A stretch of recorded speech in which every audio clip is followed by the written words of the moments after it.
இனிமே கண்ணை மூடிட்டு கடலை எண்ணெய் வாங்கலாம். ஏன்னா மந்த்ரா கடலை எண்ணெய் இதயத்தின் தயாரிப்பு. வறுக்க பொரிக்க ஏன் எல்லா சமையலுக்கும் மந்த்ரா தான். மந்த்ரா கடலை எண்ணெய், அபார ருசி, ஆரோக்கியமான உடல் நலம்.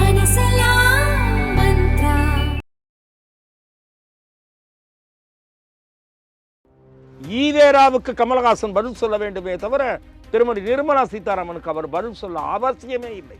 உங்கள் பதிலை நாங்கள் பொருட்படுத்தவே மாட்டோம். ஈவேராவுக்கு பதில் சொல்லுங்கள். உங்களுக்கு துணிவு இருந்தால் ஈவேரா இப்படி பேசியது தவறு. ஈவேராவுக்கு ஒண்ணுமே புரியல, தமிழை பத்தியும் தெரியல, தமிழ் இலக்கியத்தை பத்தியும் தெரியல, வாய்க்கு வந்ததை ஈவேரா பேசிவிட்டு போய்விட்டார் என்று சொல்லுங்கள் தைரியம் இருந்தால்.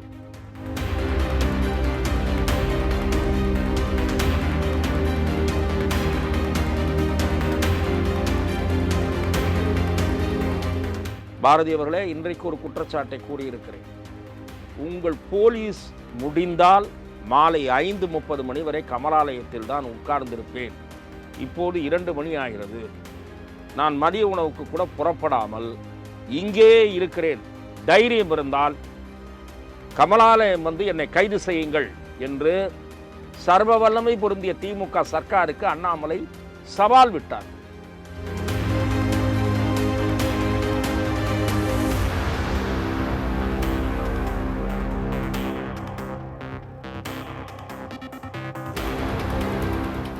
காங்கிரஸ் போனால் டிஎம்கே அவுட்டு, காலி. அதனால் காங்கிரஸை கெட்டியாக பிடிச்சிக்கணும்னு நினைக்குது. இன்னும் திமுக காலில் மட்டும்தான் ஓடல, காங்கிரஸ் காலில் மட்டும்தான் ஓடல. இங்கே இருக்கக்கூடிய கிரீஷோடங்கிறத நாங்கள் பேச மாட்டோம், யார்கிட்டையும் பேச மாட்டோம்னு உட்கார வேண்டியது தானே. எதுக்கு கனிமொழி அவர்களை அவசரமாக திரு ஸ்டாலின் டெல்லிக்கு அனுப்பினார்?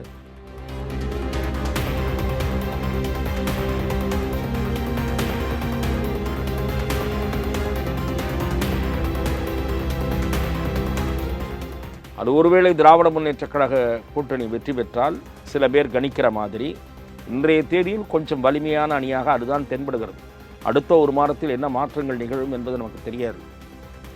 ஒருவேளை இப்போது எட்ஜில் இருக்கிற திமுக கூட்டணி வெற்றி பெற்றால் சட்டசபையில் அண்ணாமலையினுடைய செயல்பாடு மிக கவனிக்கத்தக்கதாக இருக்கும். ஒரு வலிமையான எதிர்க்கட்சி உறுப்பினராக தேர்ந்தெடுக்கப்படுகிற எதிர்க்கட்சி உறுப்பினர்களில் யார் இருப்பார்கள் என்று கேட்டால் அண்ணாமலை தான் இருப்பார்.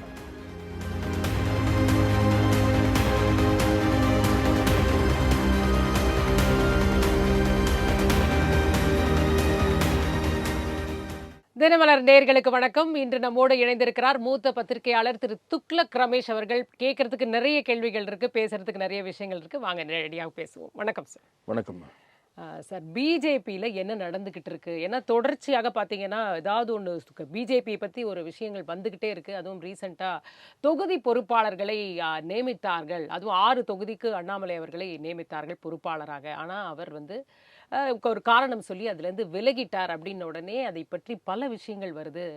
அண்ணாமலை அவர்களுக்கு அங்கே கட்சியில் பிரச்சனை அப்படின்ற ஒரு விஷயம் தொடர்ந்து போயிட்டு இருக்கு. என்ன நடக்குது உள்ள பிஜேபிக்குள்ள?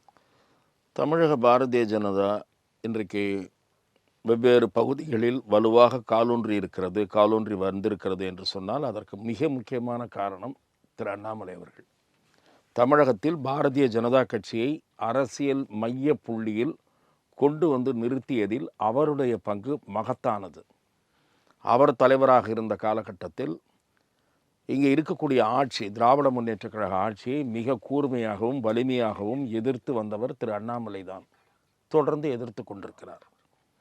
ஆகவே திராவிட முன்னேற்ற கழக ஆட்சி அகற்றப்பட வேண்டும் என்ற புள்ளியில் இன்றைக்கு அண்ணா திராவிட முன்னேற்ற கழகத்தோடு கூட்டணி கண்டிருக்கிற பாரதிய ஜனதா கட்சி அதனுடைய வாக்கு வங்கியை உயர்த்தி இருக்கக்கூடிய, அதற்காக உழைப்பை நல்கி இருக்கக்கூடிய திரு அண்ணாமலை அவர்களை எப்படி பயன்படுத்தி கொள்ளப் போகிறது என்பது ஒரு முக்கியமான அம்சம். நான் உங்களிடம் சொன்னேன், பாரதிய ஜனதா கட்சி அதை தமிழ்நாட்டில் பேசுபொருளாக கொண்டு வந்து நிறுத்தியதில் அவருடைய பங்கு அதிகம் என்று. பாரதிய ஜனதா கட்சி தொடர்பான செய்திகளை கிட்டத்தட்ட 1980களின் பிற்பகுதியிலிருந்து நான் கூர்மையாக கவனித்து வருகிறேன். சொல்லப்போனால் திரு ஜனா கிருஷ்ணமூர்த்தி அவர்களை நான் நேர்காணல் கண்டிருக்கிறேன். அதன் பிறகு வந்த தலைவர்களோடும் எனக்கு நல்ல நட்பு உண்டு, அறிமுகம் உண்டு. திரு இல கணேசன் அவர்கள் இங்கே துடிப்பாக செயல்பட்டிருக்கிறார். 2 பெரும் தலைவர்களுடனும் நட்பு பாராட்டி இருக்கிறார். கலைஞரோடும் பாராட்டி இருக்கிறார். செல்வி ஜெயலலிதாவுடனும் பாராட்டி இருக்கிறார். ஹிந்து மதம் சார்ந்த பிரச்சனைகள் எழுந்த போதெல்லாம் போர்க்குரல் எழுப்பக்கூடியவராக அந்த கட்சியினுடைய முன்னணி தலகர்த்தர்களில் ஒருவரான திரு எச் ராஜா இருந்திருக்கிறார்.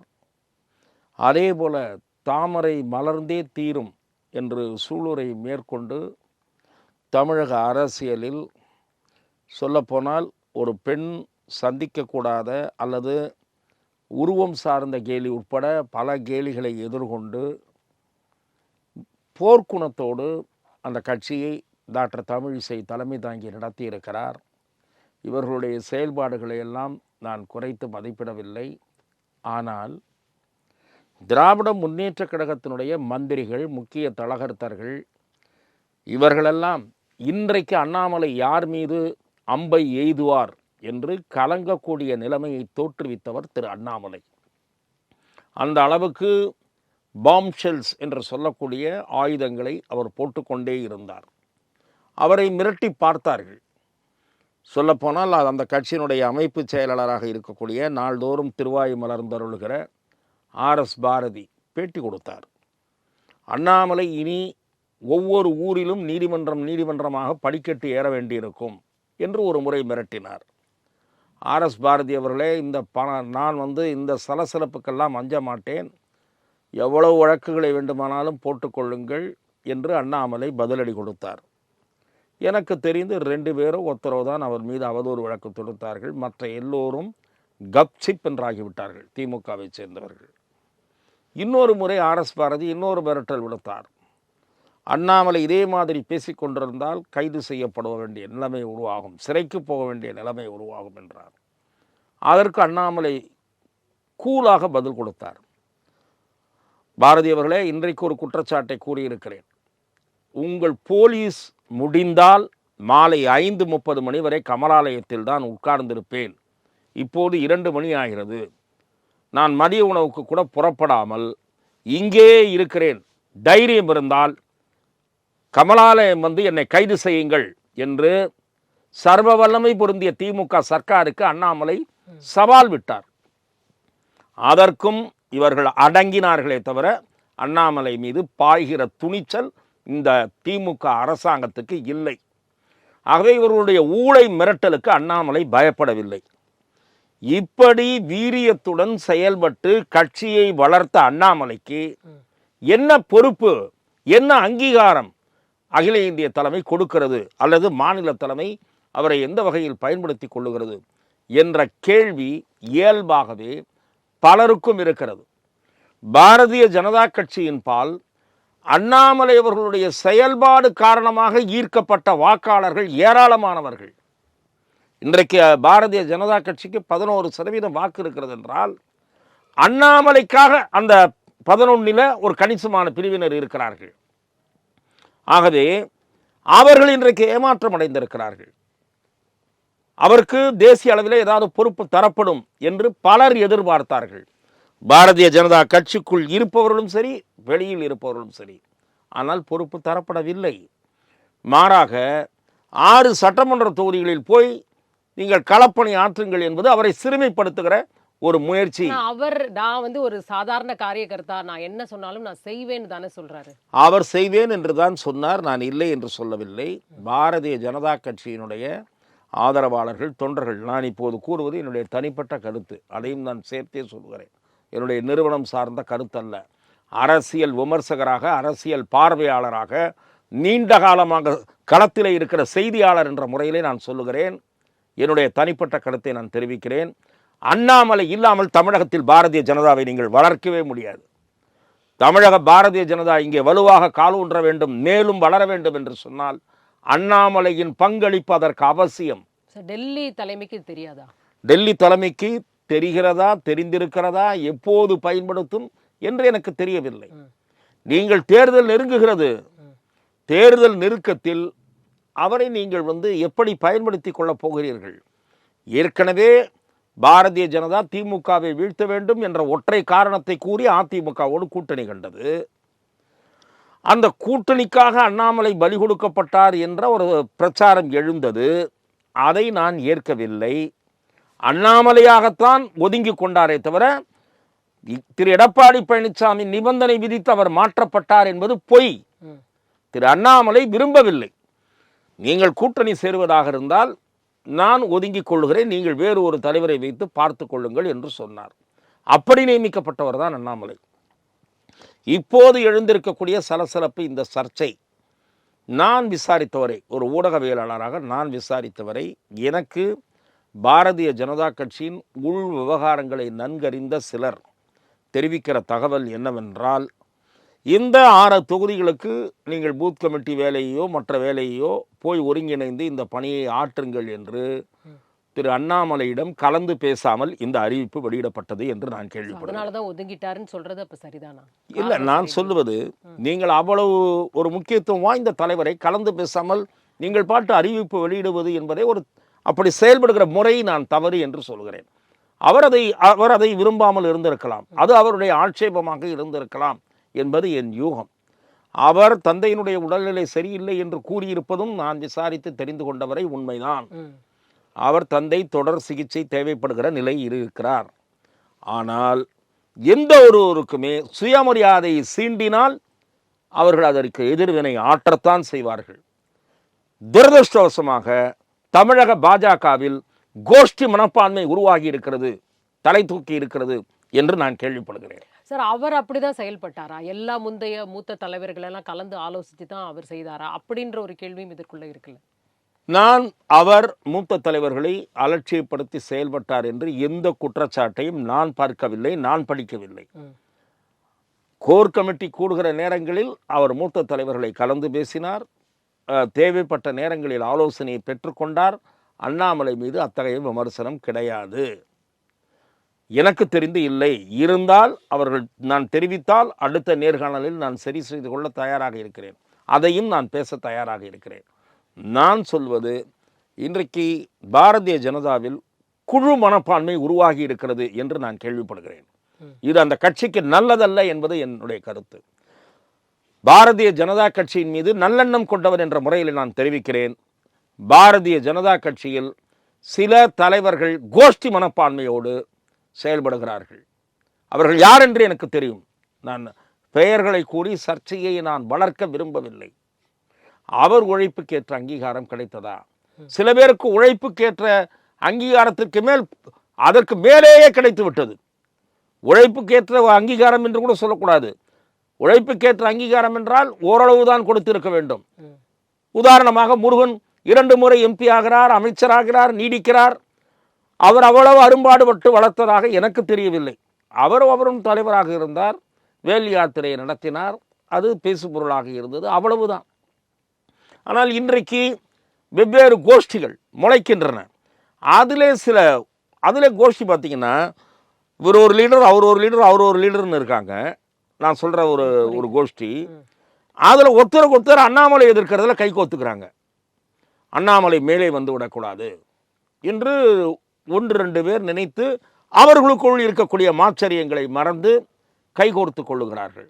இது எந்த கட்சியினுடைய செயல்பாட்டை எனக்கு நினைவுபடுத்துகிறது என்றால், தமிழ்நாடு காங்கிரஸ் கட்சியினுடைய செயல்பாட்டை தான் எனக்கு நினைவுபடுத்துகிறது. அதுதான் ஜனநாயகம்னு சொல்றாங்களே, ஏன்னா நிறைய தலைவர்கள் உருவாகுறாங்க, அது ஒரு ஜனநாயகம். அது கட்சியை வளர்ப்பதற்கு உதவாது. காங்கிரஸ் கட்சி ஏன் இன்றைக்கு திணறி கொண்டிருக்கிறது? தேர்தல் கூட்டணி முடிவில் கூட ஏன் 2 கருத்து உருவாகிறது? ஒரு கருத்து போய் ஏன் அறிவாலயத்திடம் சரணடைந்து அறிவாலயம் கீ கொடுப்பதை ஒரு கருத்து வெளிப்படுத்துகிறது, ஒரு கோஷ்டி வெளிப்படுத்துகிறது. அறிவாலயத்தால் கீ கொடுக்கப்படாத கோஷ்டி எதிர்கருத்தை வைக்கிறது. ஆக அதில் இறுதியாக பாதிக்கப்படுவது யார்? காங்கிரஸ் கட்சி தான். அந்த நிலை பாரதிய ஜனதாவுக்கு உருவாகிவிடக் கூடாது என்பது என் கருத்து. நீங்கள் உள்ளுக்குள்ளும் கோஷ்டி, வெளியிலிருந்தும் ஊக்குவிப்பு, இப்படி இருக்கக்கூடாது. என்னை பொறுத்தவரை பாரதிய ஜனதா கட்சியினுடைய அகில இந்திய தலைமை, குறிப்பாக மாண்புமிகு உள்துறை அமைச்சர் அவர்களும் பிரதமர் அவர்களும் அரசியல் நுட்பமான செயல்பாடுகளை மிக நன்றாக அறிந்தவர்கள். ஆகவே தமிழ்நாட்டில் நடக்கிற இந்த மாதிரியான வேலைகளை, தமிழ்நாட்டில் தலைதூக்கி வருகிற இந்த கோஷ்டி பூசலை மிக கடுமையாக கண்டித்து நிறுத்துவதற்கும் உரிய முறையில் திரு அண்ணாமலை அவர்களை பயன்படுத்தி கொள்வதற்கும் முற்பட வேண்டும். அதுதான் 2026 தேர்தலில் பாரதிய ஜனதாவுக்கு பலனளிக்கும் என்பது என்னுடைய பார்வை. என்ன கொடுக்கணும் நீங்க நினைக்கிறீங்க? என்ன மாதிரி நான் என்ன அந்த கட்சியினுடைய இதுவா, நான் வெளியிலிருந்து பொலிட்டிக்கல் அப்சர்வர், நிறைய செய்திகளை கேள்விப்படுகிறேன். செய்தியாளராக என்னுடைய காதுகளுக்கு செய்திகள் வருகின்றன. அந்த செய்திகள் சொல்லுகிற செய்தி மைய கருத்து என்ன என்பதை நான் வெளிப்படுத்துகிறேன். முடிவெடுக்க வேண்டியது அந்த கட்சியினுடைய தலைமைதான். இன்றைக்கு இந்த சர்ச்சைகள் ஏன் எழுகின்றன? இந்த சர்ச்சைகளை ஊதி பெரிதாக்குவது ஊடகவியலாளர்களுக்கு அதை ஒரு வாய்ப்பாக உருவாக்குவது யார்? உள்ளுக்குள் இருக்கக்கூடியவர்கள். அவர்களுடைய சில தேவையற்ற செயல்பாடுகள் தான் இது ஒரு சர்ச்சையாக உருவாவதற்கு காரணம். அண்ணாமலை அவர்கள் பற்றி சில பேர் 1-2 பேர் சொல்லுகிறார்கள், அவர் அவசரப்பட்டு இந்த முடிவை வெளிப்படுத்தி இருக்கக்கூடாது என்பது 1-2 பேருடைய பார்வை. நான் அதற்குத்தான் சொன்னேன், அவர் தலைமையிடம் தெரிவித்திருக்கலாம் என்பது நானும் கூட நினைக்கிறேன். ஆனால் ஒவ்வொருவர் செயல்படுகிற பாணி, ஒவ்வொருவருடைய சுயமரியாதை சீண்டப்படுகிற போது ஏற்படுகிற எதிர்வினை, சில பேர் அடக்கி கொண்டு டெல்லியில் போய் குமரலாம், சில பேர் இங்கேயே அதை வெளிப்படுத்தலாம். இவர் 2வது வழிமுறையை தேர்ந்தெடுத்திருக்கிறார் என்றுதான் நான் பார்க்கிறேன். இப்போ மேலிட பொறுப்பாளர்கள்லாம் இருக்காங்களே, அவங்க இதை வந்து கவனித்து எடுத்துகிட்டு போவாங்க அப்படின்னு நினைக்கிறேன். ஏன்னா நீங்கள் ஒரு நல்ல விஷயத்துக்காக இதை சொல்கிறீங்க, இந்த செய்தி அங்கே போய் சேரும் அப்படின்னு நீங்கள் நினைக்கிறீங்க? இல்லை, நிச்சயமாக அவர்கள் கவனத்திற்கும் இது போயிருக்கும். இந்நேரம் நேற்றே போயிருக்கும். அவர் எப்போது அறிவித்தாரோ அப்போதே போயிருக்கும். ஆகவே அவர்களும் இப்போது என்ன செய்ய போகிறார்கள் என்பதை நாம் பொறுத்திருந்து பார்க்க வேண்டும். இதைத் தொடர்ந்து வேறு சில பிரச்சனைகளும் விவாதங்களும் கூட தொடங்கி இருக்கின்றன. ஆகவே அகில இந்திய பாரதிய ஜனதா தலைமை தான் மிக விரைவில் இதில் தலையிட்டு ஒரு தீர்வு காணும் என்று தான் நானும் நினைக்கிறேன். இப்போ சட்டமன்ற தேர்தலில் அண்ணாமலை அவர்கள் போட்டியிடுவாரா அப்படின்ற ஒரு கேள்வி எழுந்திருக்கிறது. போட்டியிடுவாரா? இல்லை, அவர் அந்த 6 தொகுதிகளுக்கான பொறுப்பாளர் அந்த பொறுப்பிலிருந்து விலகிக் கொள்கிறேன் என்று சொன்னதை தொடர்ந்து இந்த சர்ச்சை அல்லது இந்த சந்தேகம் பொதுவெளியில் நீங்கள் எழுந்திருப்பதை நீங்கள் வெளிப்படுத்துகிறீர்கள். நானும் சமூக வலைத்தளங்களிலே இது குறித்த செய்திகள், கவலைகள், சில பேர் அதை கவலையாக தெரிவித்திருக்கிறார்கள். அதை நான் பார்த்தேன். திருமதி வானதி சீனிவாசன் அவர்கள் அவர் போட்டியிட்டு சட்டசபைக்கு வர வேண்டும் என்ற விருப்பத்தை தெரிவித்திருக்கிறார். அதையும் நான் பார்த்தேன். இது அவர் எடுக்க வேண்டிய முடிவு. ஆனால் தொகுதியில் போட்டியிடுவது என்று அவர் முடிவெடுத்தால் தமிழ்நாடு முழுவதும் சென்று பிரச்சாரம் செய்ய முடியுமா என்கிற கேள்வியும் இருக்கிறது. அதை செய்ய போகிறாரா? ஏனென்றால் எந்த பொறுப்பிலும் இல்லாமல் அவர் எப்படி போவார்? வெறும் முன்னாள் தலைவர்னு போவாரா? அது அவருடைய கௌரவத்திற்கு என்ன மாதிரியாக இருக்கும்? 2வது, அப்படி ஒரு முடிவுக்கு வருவாரா? அதுவும் எனக்கு தெரியல. தேர்தலில் போட்டியிடுவதை பொறுத்தவரை, என்னை பொறுத்தவரை, தமிழக சட்டசபைக்கு அவர் போனால் எந்த கூட்டணி ஆட்சிக்கு வந்தாலும் அண்ணாமலையினுடைய பங்களிப்பு என்பது முக்கியமானதாக இருக்கும். அது ஒருவேளை திராவிட முன்னேற்றக் கழக கூட்டணி வெற்றி பெற்றால் சில பேர் கணிக்கிற மாதிரி இன்றைய தேதியில் கொஞ்சம் வலிமையான அணியாக அதுதான் தென்படுகிறது. அடுத்த 1 மாதத்தில் என்ன மாற்றங்கள் நிகழும் என்பது நமக்கு தெரியாது. ஒருவேளை இப்போது எட்ஜில் இருக்கிற திமுக கூட்டணி வெற்றி பெற்றால் சட்டசபையில் அண்ணாமலையினுடைய செயல்பாடு மிக கவனிக்கத்தக்கதாக இருக்கும். ஒரு வலிமையான எதிர்க்கட்சி உறுப்பினராக தேர்ந்தெடுக்கப்படுகிற எதிர்க்கட்சி உறுப்பினர்களில் யார் இருப்பார்கள் என்று கேட்டால் அண்ணாமலை தான் இருப்பார். அவர் வெற்றி பெறுவதற்கு உரிய தொகுதி அவர் தேர்ந்தெடுக்க வேண்டும். வாக்காளர்கள் இவர் போவது நல்லது என்று நினைத்து வாக்களிக்க வேண்டும். அதுவும் இருக்கிறது. பணத்திற்கு விலை போகக்கூடாது வாக்காளர்கள். ஏனென்றால் திராவிட முன்னேற்றக் கழகம் சாதாரணமாகவே 1000 ரூபாய் வருகிற தேர்தலில் ஓட்டுக்கு கொடுக்கும் என்ற பேச்சு பரவலாக வந்துவிட்டது. அதுவும் அண்ணாமலை மாதிரியான மனிதர்கள் சட்டசபைக்குள் வரக்கூடாது என்று 2000 கூட கொடுப்பார்கள், 3000 கூட கொடுப்பார்கள், நமக்கு தெரியாது. அதே போல அங்கே இருக்கக்கூடிய கள சூழல் அவருக்கு சாதகமானதாக திரும்புவதற்கு மக்களுடைய பேராதரவு, இந்த ஓட்டுக்கு பணம் என்பதையும் மீறி அந்த மக்கள் வாக்களிக்க வேண்டும். கூட்டணி கட்சியினை சேர்ந்த அத்தனை பேரும் சின்சியராக உழைக்க வேண்டும். ஆனால் அவர் சட்டசபைக்கு தேர்ந்தெடுக்கப்பட்டால் அந்த அவைக்கு அது பயனுள்ளதாக இருக்கும். தமிழ்நாட்டுக்கு அவருடைய தொண்டு என்பது பயன்படும். அதே போல அதிமுக பாஜக கூட்டணி வெற்றி பெற்றாலும் அவருடைய ரோல் என்பது ஒரு இம்பார்ட்டன்ட் ரோலாக மாறக்கூடிய வாய்ப்பு இருக்கிறது. ஆகவே அவர் சட்டசபை தேர்தலில் போட்டியிடுவாரா என்பது குறித்து நான் இன்னமும் அவரோடு விவாதிக்கவில்லை, அவரோடு பேசவில்லை.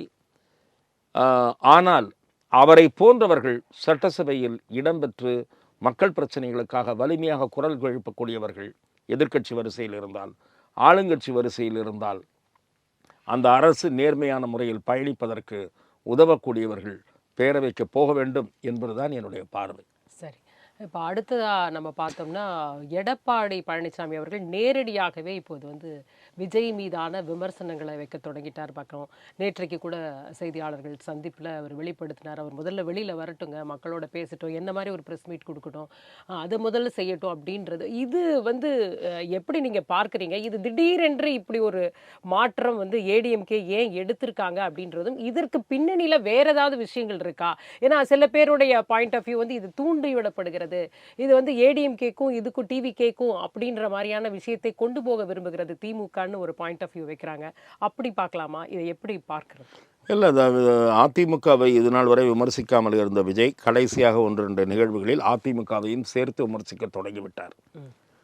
தீய சக்தி திமுக, ஊழல் சக்தி அதிமுக என்று அவர் குறிப்பிட்ட போய் தான் இந்த எதிர்வினையாற்றுகிற நிலை என்பது தோன்றியது. அதுவரை அதிமுகவும் விமர்சிக்காமல் தான் இருந்தது விஜய், திமுக மட்டும்தான் விமர்சித்து கொண்டிருந்தது. இப்போது திமுக அதிமுக 2 பேரும் விமர்சிக்கிறார்கள். 2 பேரும் மோசமாக விமர்சிக்கிறார்கள். நீங்கள் வந்து வருமான வரி கட்டாதவர், பிளாக் டிக்கெட் விற்று பிழைக்கிறவர், என்னென்ன சொல்ல முடியுமோ அதெல்லாம் விமர்சிக்கிறாங்க. ஏன்னா வேறு எதுவும் சொல்ல முடியல. இவங்கன்னா இவங்க ஆட்சியில் லஞ்சம் வாங்கினாங்க, ஊழல் பண்ணாங்கன்னு அவர் சொல்லலாம். இவங்க என்ன சொல்லுவாங்க, நீ லஞ்சம் வாங்கினா ஊழல் பண்ணான்னா, நீ வருமான வரி கட்டினியா, நீ முறையாக வருமான வரி கட்டுறவனா, இதை தான் திரும்ப திரும்ப இதே தான் சொல்லிட்டு இருக்காங்க. பிளாக்ல டிக்கெட் விற்று பிழைக்கிறவர்ன்றது சீப்பான குற்றச்சாட்டு. இவருடைய சீப்பான மைண்டை காட்டுது. பிளாக்ல டிக்கெட் விற்று அந்த காசு அவருக்கா போகுது? பிளாக்ல டிக்கெட் விற்கிறவங்க தியேட்டர்காரன் ஒத்துழைப்பு, போலீஸ் ஒத்துழைப்பு, கண்காணிக்க வேண்டியது அரசு. ஆகவே இதெல்லாம் சொல்றது வந்து கோமாளித்தனமாக இருக்கிறது. இப்படிப்பட்ட விமர்சனங்கள், அதிமுக வைக்கிற விமர்சனங்கள் 2 கட்சியும் விஜய் பார்த்து பயந்திருக்கிறது. ஏனென்றால் என்னை பொறுத்தவரை 2 கட்சிகளுடைய ஓட்டையும் அவர் கெடுக்க போறார். 2 கட்சியினுடைய ஓட் ஷேர்ல இருந்தால் ஒரு ஓட்டு போக போகுது. அது ஜெயிக்கிற அளவு ஓட்டாக கன்வெர்ட் ஆகுமான்றது பீப்புள் தான் ultimately they should decide. Vijay வெளியே வந்து செய்தியாளர்களை பார்க்கிறாரா என்கிற கேள்வி தொடர்ந்து இருக்கிறது. அந்த கேள்வியில் அர்த்தம் இல்லை என்று நான் சொல்ல மாட்டேன். விஜய் சார்பாக நிர்மல்குமார் பேசுகிறார், எப்போதாவது ஆதவ் அர்ஜுனா ஏதாவது சேனல்களுக்கு பேட்டியளிக்கிறார். இதுதான் நடந்து கொண்டிருக்கிறதே தவிர ஒரு அரசியல் இயக்கமாக தொடர்ச்சியாக ஒரு தலைமை கழகத்தில் நிர்வாகிகள் வருவார்கள், அவர்கள் செய்தியாளர்களை சந்திப்பார்கள் என்கிற மாதிரியான அரசியல் நடைமுறையோடு விஜய் கட்சி இயங்கவில்லை. விஜய் சந்திக்க முடியாத நபராக இருக்கிறார். மீடியாவாலும் சரி, வேறு பொறுப்புகளில் இருக்கிறவர்கள், வேறு துறைகளில் இருக்கிறவர்கள் யார் வழியாக அவரை அணுகுவது? நான் பல பேரோடு 1-2 பேரோடு பேசினேன். அவரை யார் வழியாக அணுகுவது என்பதிலே ஒரு தெளிவில்லை. நான் கூட என்டிடிவி கேட்டேன், அதாவது ஒரு பத்திரிகை துறையில் விசாரித்தேன், அவர்களிடம் விசாரிக்கவில்லை. அவர்கள் யார் யாரையோ பிடித்து கடைசியில் ரீச் ஆகியிருக்கிறார்கள். வர சொல்லிவிட்டு கேமரா உள்ளே எடுத்து வர வேண்டாம் என்று சொல்லிவிட்டார்கள். அதன் பிறகு ஒரு ஆஃப் தி ரெக்கார்டு இன்டர்வியூ என்று ஒன்று வெளியே வருகிறது. இப்படிப்பட்ட விசித்திரமான நிலை, இப்படிப்பட்ட விசித்திரமான போக்கோடு எந்த தலைவரும் இருந்ததில்லை. ஆகவே விஜய் இப்படி ஊடகவியலாளர்களை சந்திக்காமலேயே அரசியல் நடத்துவது என்பது ஒரு வினோதமான சூழல். அது அவருக்கு இருக்கக்கூடிய மைனஸ் பாயிண்டாகத்தான் பார்க்கப்படும் என்று நான் சொல்ல விரும்புகிறேன். தாவேகாக்கு 45% வாக்கு இருக்கு அப்படின்னு ஒரு நேற்றைக்கு கூட அருண்ராஜ் அவர்கள் பிரஸ் மீட்ல வந்து சொல்றாரு. பிரவீன் சக்கரவர்த்தி 18% சொல்றாரு, நீங்க 45 கேட்கறதுக்கு அது போன வருஷம், இந்த வருஷம் நாங்க 45%. அந்த அளவிற்கு ஒரு வாக்கு இருக்கிறதா பாக்குறீங்க? அதாவது 45% என்பதெல்லாம் அதீதமான கற்பனை. புருவன் ரெக்கார்டு எதுவும் கிடையாது. வெவ்வேறு கருத்து கணிப்பு நிறுவனங்கள் கருத்து கணிப்புகளை வெளியிடுகின்றன. அப்படி வெளியிடப்படுகிற கருத்து கணிப்புகள்லேயே 45% இல்லை. தாவேகா ஏதாவது கருத்து கணிப்பு நடத்திச்சா? எத்தனை பேர்கிட்ட sample? There is no official statement from TVK. இவராக சொல்லிக்கிறார் 45, சொல்லிக்கிறார். எதுக்கு வாய்க்கு என்ன பூட்டா சாதியா? எங்களுக்கு இருக்கிறது 65% சொல்லிக்க வேண்டியது தானே. நாங்கள் தான் மொத்த ஓட்டையும் வாங்க போகிறோம். இவங்களுக்கெல்லாம் கொஞ்சம் மீதி மொத்தம் 68% பதிவானா 3% தான் அதிமுக வாங்குவாங்கன்னு சொல்ல வேண்டியது தானே. வாய்க்கு என்ன பூட்டா சாதியா? எதுக்கு 45ஓட நிறுத்திட்டாருன்னு தெரில. 45% எல்லாம் வருவதற்கு வாய்ப்பே இல்லை. என்னை பொறுத்தவரை வெவ்வேறு கருத்து கணிப்புகள் தெரிவிப்பதை வைத்து பார்க்கும்போது ஒரு 20% வரை அவர் வாங்கக்கூடும். ஆனால் களத்தில் அவரோடு யாரும் கூட்டணி கட்சி இல்லை என்கிற ஒரு சூழல் உருவானால், அதே போல பணபலத்தை பெருமளவுக்கு திமுகவும் அதிமுகவும் பிரயோகிக்கும் போது இவருடைய கட்சி நிர்வாகிகளும் வேட்பாளர்களும் உறுதியாக நின்று பணியாற்றினால் அந்த 20% என்பது கிடைக்கும்.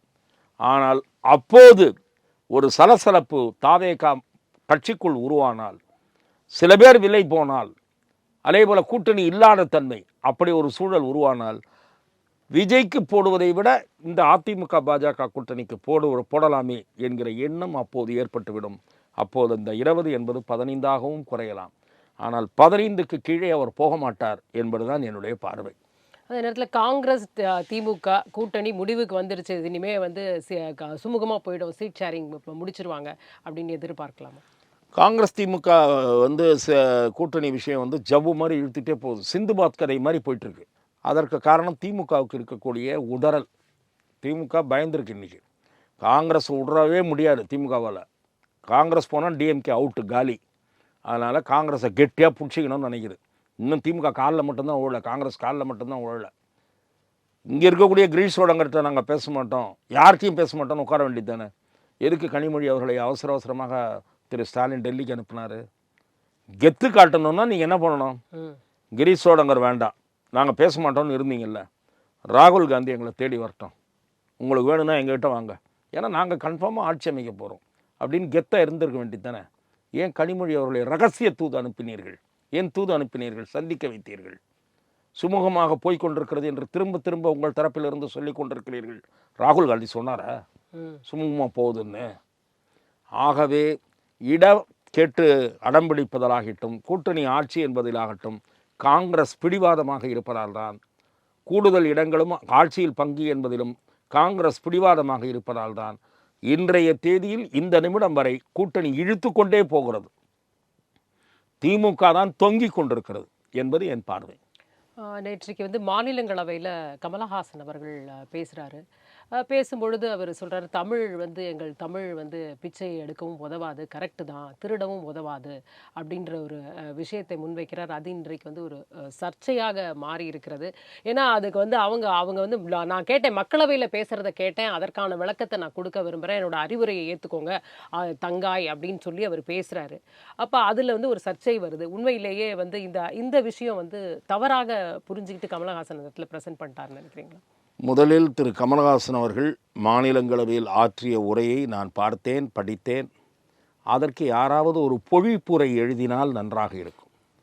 அவர் பேசுவதற்கெல்லாம் கூடவே அவர் ஒரு விளக்க உரை யாராவது டைப் பண்ணி, இந்தந்த சென்டென்ஸுக்கு இதுதான் அர்த்தம், இந்த சென்டென்ஸ் இஸ் ஈக்குவல் டு இது அன்று யாராவது டைப் செய்து கொடுத்தால் நல்லது.